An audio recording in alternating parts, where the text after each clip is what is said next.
Baiklah, langsung saja kepada narasumber yang kita nantikan bersama. Kalau ada Bung Rocky Gerung, kami persilakan.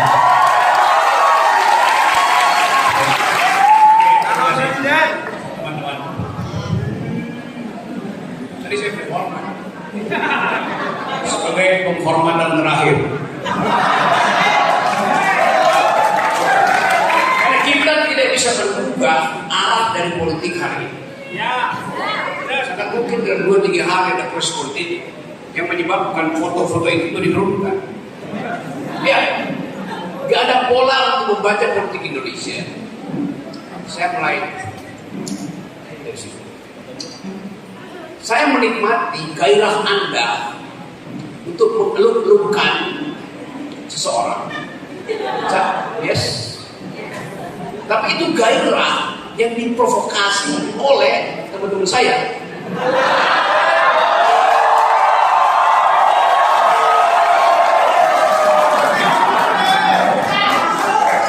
Padahal saya tahu ada semacam esprit de corps di antara BEM se-Indonesia, BEM Nusantara.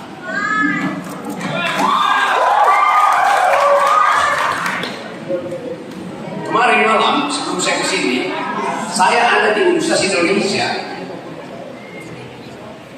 diskusi terbuka dengan BEM UI dan BEM Jakarta. Di tengah diskusi datang segerombolan manusia mengatakan bahwa kami muak. Yang datang itu anak SMA. Jadi Anda bayangkan kemuakan itu sampai pada pelajar sejarah mahasiswa. Itu bagian paling penting hari ini, kemuakan terhadap arogansi politik. Siapa yang arogan? Seseorang yang sudah diamputasi kekuasaannya, tapi masih menggelepar-gelepar dan berupaya untuk bangkit. Jadi buat kita, masyarakat akademis, kita ingin tuntun Indonesia ini bukan dengan tepuk tangan, bukan dengan gegap gempita, tapi dengan ide, dengan gagasan, supaya kita dianggap sebagai manusia yang berpikir, bukan manusia yang membeo pada baliho.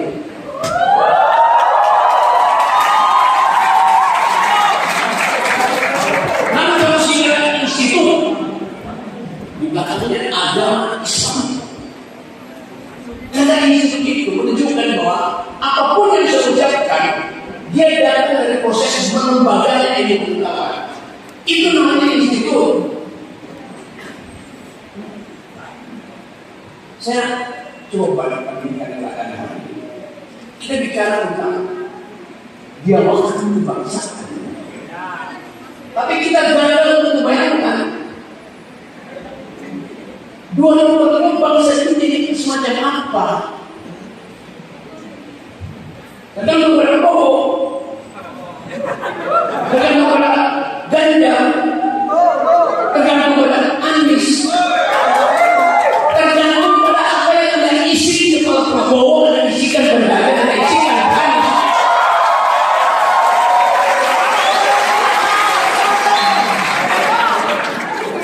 Anda yang isi kepala dia orang itu, karena nasib Anda bisa semudah nanti. Saya mau tubuhkan di sistem kalian. Sama seperti mahasiswa puji-puji seseorang 9 tahun, bahkan tokoh-tokoh nasional, pemimpin generasi terbaik, wartawan keren, budaya bagus. Selama 9 tahun bergerombol di sekitar baliho Jokowi. Dan 3 hari lalu mereka menangis di depan televisi. Saya nggak mau lihat Anda menangis. Karena mereka, tokoh-tokoh itu, membeli kucing dalam karung. Anda hari ini boleh membeli kucing dalam karung. Tapi Anda pastikan karungnya bolong supaya Anda bisa tahu ini kucing maling, ini kucing yang berpikir, Ini kucing yang disuruh partai.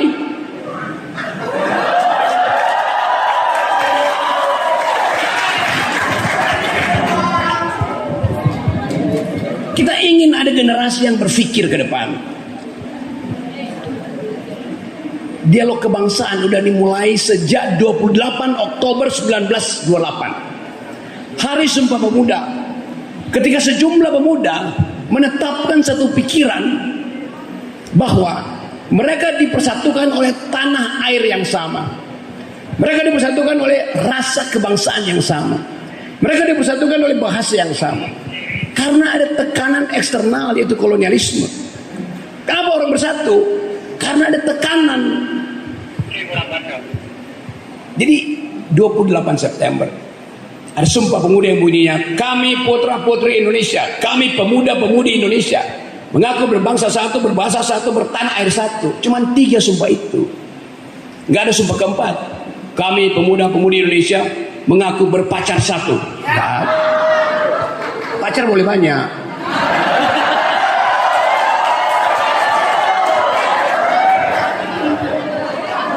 Anda bayangkan 28 Oktober, artinya 94 tahun lalu, 94 tahun lalu sejumlah pemuda menghasilkan pikiran. Dan sampai sekarang kita ingat Sumpah Pemuda itu. Itu yang menginspirasi Presiden Soekarno untuk mengatakan bahwa beri saya 10 pemuda dan saya akan guncang dunia. Presiden Soekarno bilang begitu karena dia paham inspirasi dari pemuda. Presiden Jokowi bilang, saya beri 1 pemuda, saya jadikan dia wapres.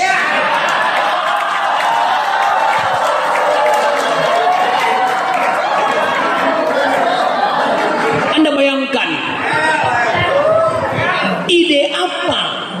ide apa yang ada di kepala Jokowi sehingga hanya mampu mengucapkan kalimat dangkal itu.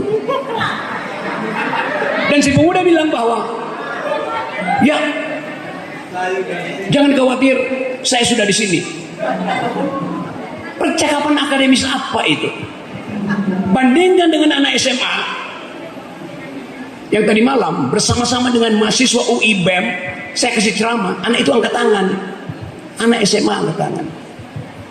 Bagaimana caranya Pak Rocky? Kami ikut serta dalam proses menjatuhkan presiden. Serius pertanyaan itu. Artinya mereka setiap hari melihat TikTok, mengikuti media. Jadi kita mesti pastikan bahwa ada yang menghalangi Anies Baswedan untuk jadi presiden. Saya tidak mempromosikan Anies. Yang saya ingin, jangan ada penghalang bagi dia. Jangan ada penghalang bagi Prabowo, jangan ada penghalang bagi Ganjar. Itu cara berpikir akademis. Karena hak setiap orang untuk jadi presiden.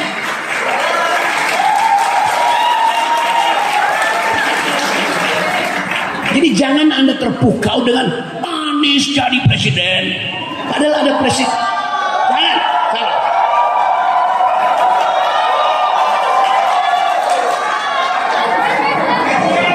Selama penghalangnya ada, Anda menyanyi setiap hari 10 kali, nggak akan jadi presiden Anies. Karena ada penghalang. Jadi kita rubah cara berpikirnya. Lain, kalau Anda anggap pemilunya akan bersih, pemilunya akan kotor, penghalangnya disingkirkan dulu. Jadi tugas pertama saudara adalah turunkan itu.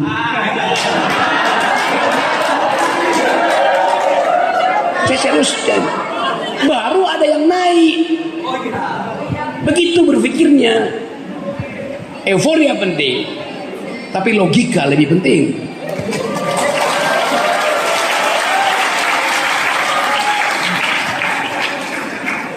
Kalau sekarang misalnya kita duel argumentasi dengan Mahkamah Konstitusi,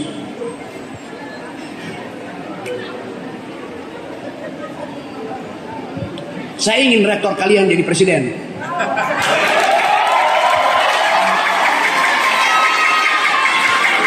saya ajukan dalil. Saya pengagum rektor IAIN. Oleh karena itu, saya minta Mahkamah Konstitusi mengubah persyaratan 40 tahun ditambahkan dengan pernah menjadi rektor.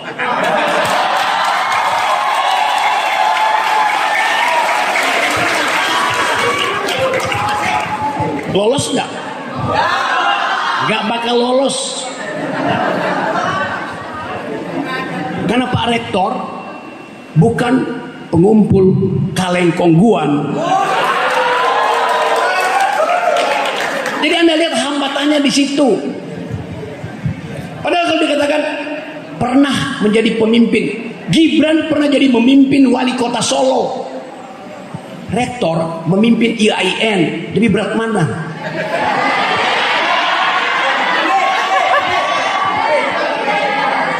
Dalam satu malam Gibran bisa bersihin gorong-gorong, bisa tambal jalan yang berlubang, karena setiap kali diangkat telepon BUMN dengan cepat-cepat datang ke Solo. Nih uangnya.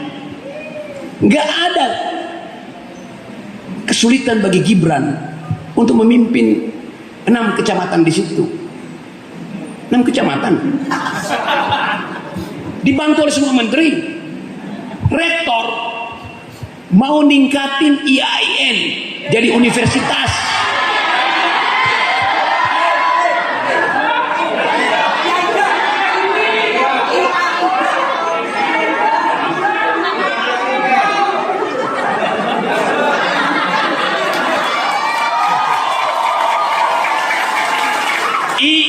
IAIN saya bilang,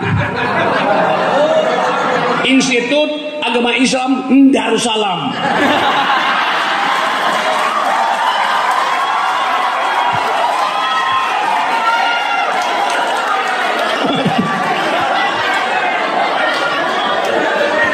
Saya balik soal tadi ya.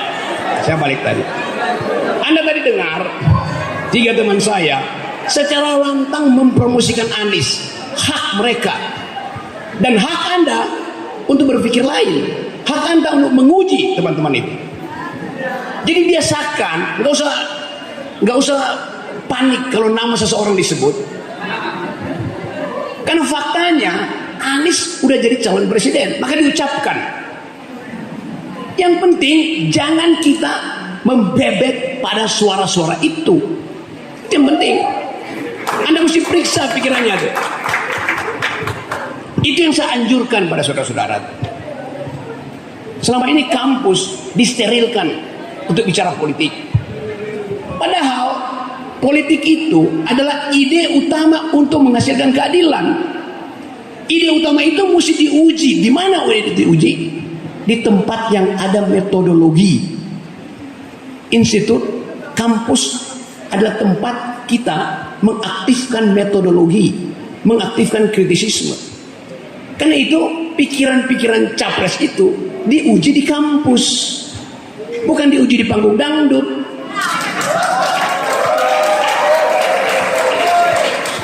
Jadi Anda berhak untuk mengatakan bahwa saya punya pikiran tentang 2045. Anies mengerti nggak pikiranmu? Prabowo mengerti nggak pikiranmu? Ganjar mengerti nggak pikiranmu? Saya sebut Anies pertama, mengerti. Karena Anies berdiskusi dengan saya bisa kira-kira apa jalan pikirannya. Prabowo berdiskusi dengan saya bisa kira-kira jalan pikirannya. Ganjar takut berdiskusi dengan saya.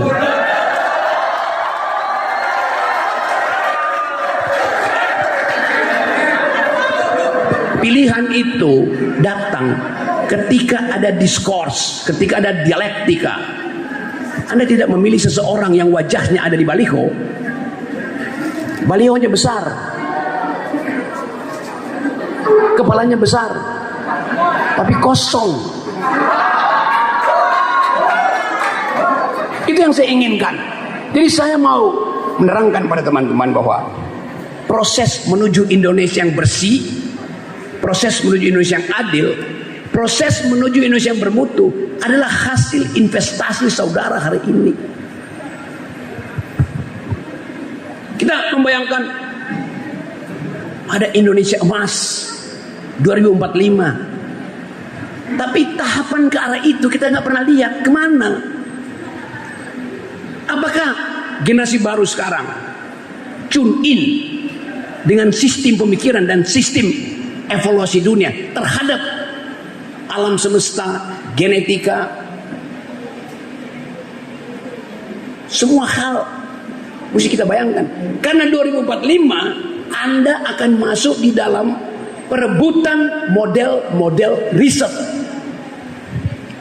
Jokowi nggak pernah ngerti bahwa 2045 itu tidak diperlukan lagi kaki, tidak diperlukan tangan, yang diperlukan otak.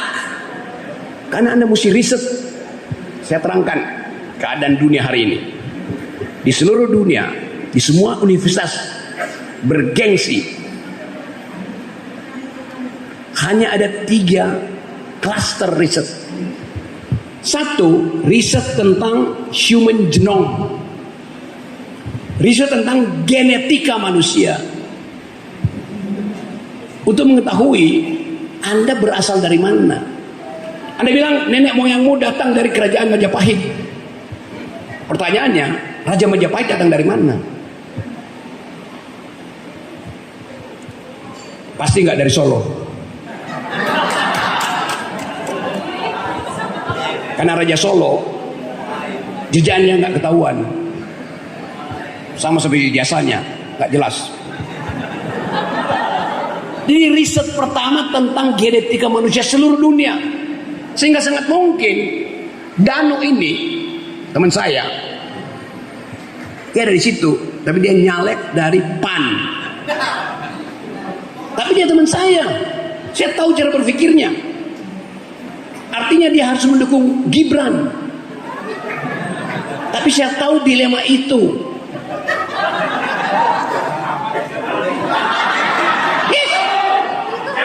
Dilema itu mesti dipecahkan. Danu nggak ada soal. Zulhas membungkuk di depan Gibran.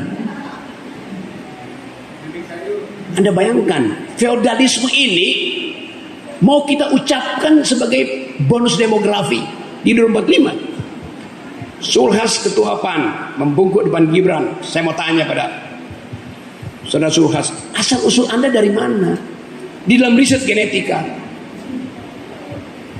apakah nenek moyangnya pun berbungkuk pada seseorang? Jangan-jangan iya. Anda sebut Anda di Banyuwangi, sangat mungkin nenek moyangmu datang dari semak-semak Afrika, the Basque people. Ya, karena sejak 40.000 tahun lalu, 4 juta tahun lalu bahkan, udah terjadi migrasi dunia.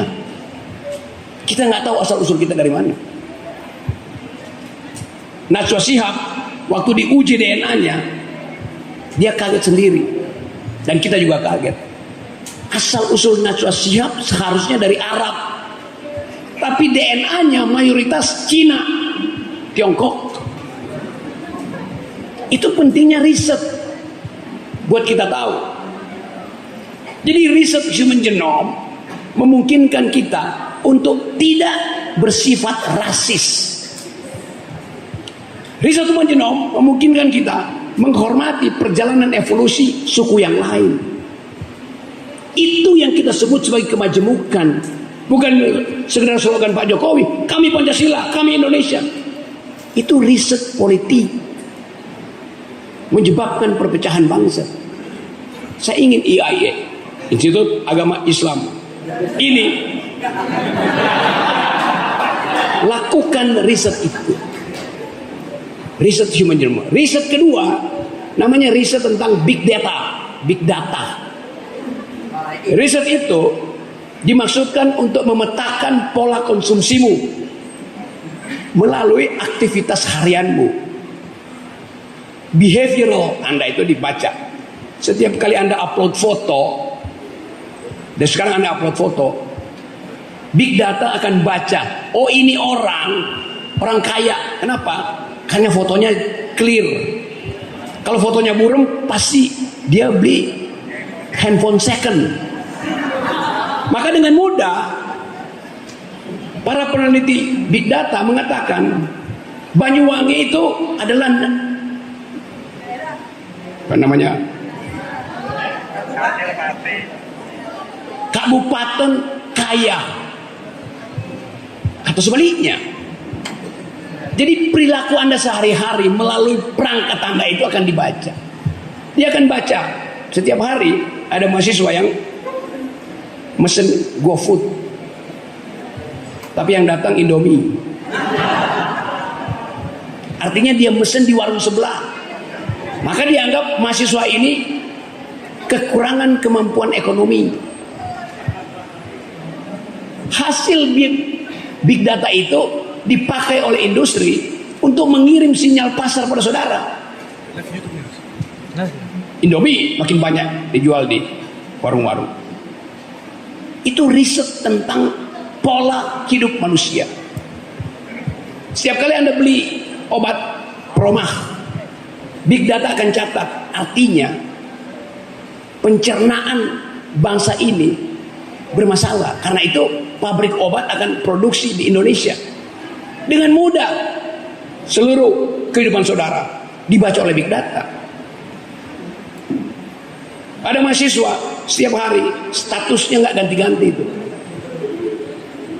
Setiap kali, hai Winda, di mana Winda?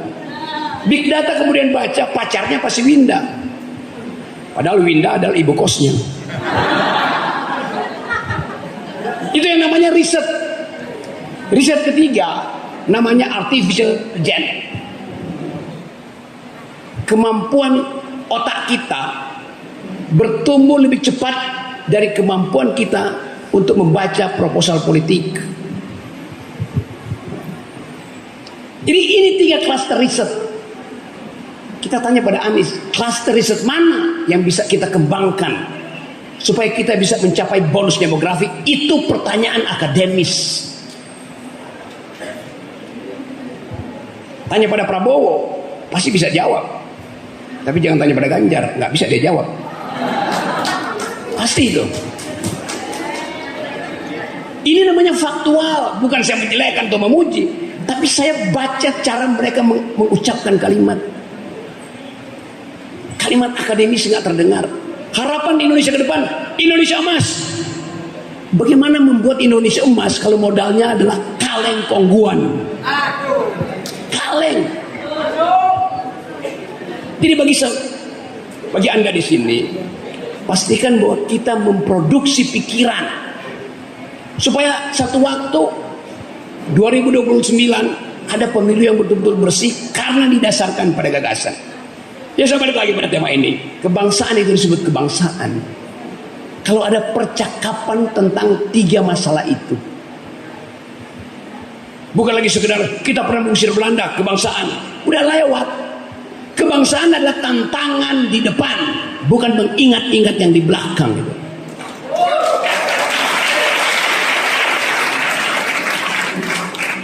...2045... separuh kalau saya kasih kuliah nanti di 2045, 22 tahun dari sekarang, separuh yang hadir di sini pasti robot. Karena robot ingin mendengar bagaimana Banyuwangi menghasilkan kepemimpinan yang basisnya adalah kecerdasan. Robot mau belajar dari Banyuwangi karena ada bagian yang robot nggak tahu. Kenapa begitu? Karena evolusi teknologi itu setiap 8 jam teknologi berubah. Sementara evolusi manusia membutuhkan 4 juta tahun.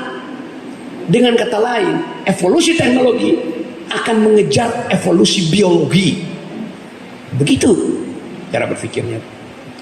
Jadi, saudara-saudara, saya senang bahwa kita bisa ada di sini dengan satu janji bahwa kita ingin mengucapkan kembali kebangsaan itu sebagai modal untuk memperbaiki kecerdasan kita di masa depan. Itu intinya. Nanti kita akan diskusi dan tadi saya habis agak telat tadi kan masih makan ikan bakar dulu di Banjarsari. Ya, Blimbing Sari ya. Blimbing Sari. Ikannya ikan bawal. Saya dapat bagian bawal. Ikan bawal di Banjarsari.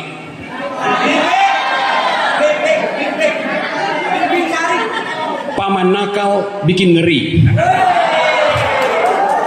Ya teman-teman, saya makan ikan karena ikan itu dimakan, jangan dihafal nama-namanya. Bagian ikan yang paling saya suka adalah kepala, karena kepala ikan lebih berguna dari kepala negara.